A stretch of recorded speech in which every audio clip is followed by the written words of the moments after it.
Magandang umaga sa inyong lahat, sa ating mga kaibigan, saan man sulok ng mundo.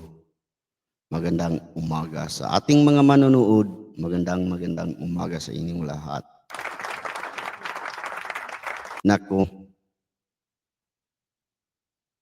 mga leaders na mga big leaders nagtitipon na sa Davao City. Pinaghahandaan nila ang paparating na 2028 election. Tignan natin. Pero sa akin lang, wala pang tatalo kay VP Sara. Panurin natin ang mga leaders sa iba't ibang lugar dito sa Mindanao. Sa Mindanao pa lang yan, ha? Hindi pa kasali ang Luzon, Visayas. Magugulat kayo.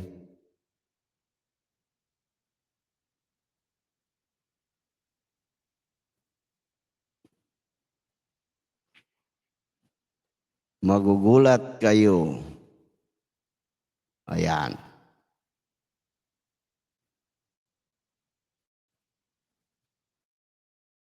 At bansa para sa Inday Sara 2028 Movement Nationwide Convention na ginanap sa Davao. Detalye mula kay Jean Domingo.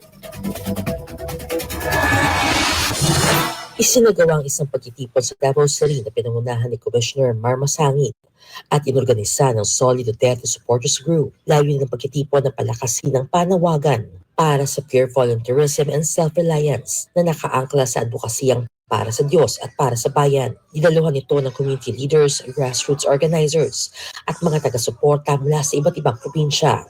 Ang tao magkaisa, kaya itong ginawa namin na Inday Sara 28 Movement ay binalikan namin yung nangyari noon kay President Rodrigo Duterte. Kaya dito ngayon, Mindanao-wide ang convention na ito para malaman ng, hindi lang sa Mindanao, malaman ng buong bansang Pilipinas na ang tao sa Mindanao nagkaisa para kay Bitbit Inday.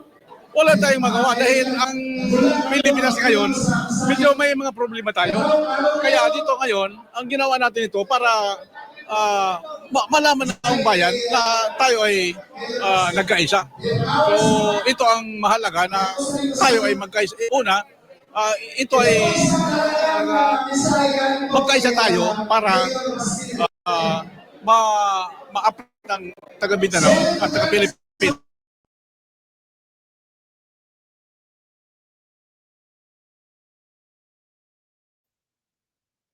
Grabe, no? Ang dami nila. Mga kuwan pa yan. Mga taga Mindanao pa lang yan. Hindi pa kasali ang Visayas at Luzon. Solid Duterte talaga yan, ang Mindanao. Ang boboto lang sa katunggali ni VP Sara yung mga bayaran.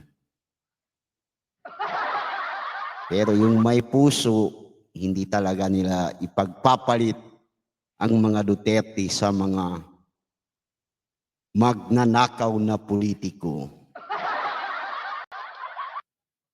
Solid Duterte, lahat ng taga Mindanao. Walang makakalusot diyan.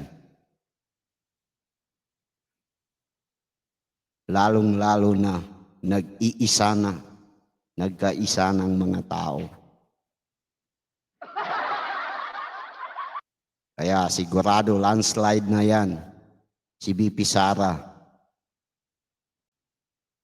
So thank you so much guys sa inyong lahat.